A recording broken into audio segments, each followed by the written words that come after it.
दिसतंय.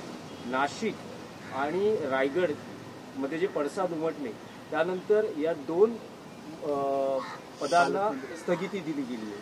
आश्चर्य आहे. आधी शपथविधी होत नव्हता मंत्रिमंडळाचा, आधी मुख्यमंत्रीपदी कोण हे ठरत नव्हतं.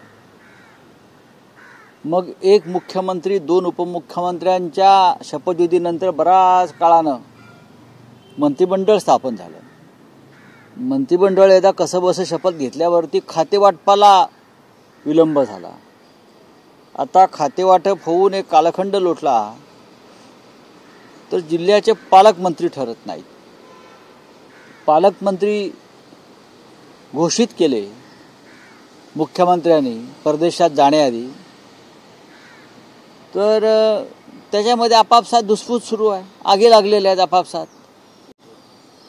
म्हणजे एका मंत्र्याने तर रायगड जिल्ह्यामध्ये रस्ता रोको केला, धमक्या दिल्या.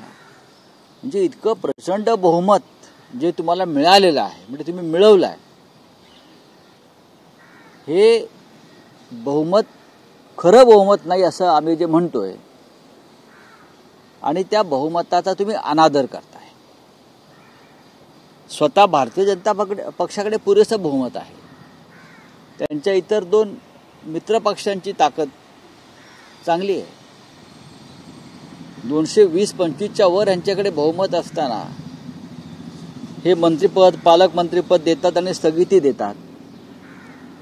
नक्की आपापसात त्यांच्या खून आणि मारामाऱ्याच व्हायच्या बाकी आहेत कॅबिनेटमध्ये.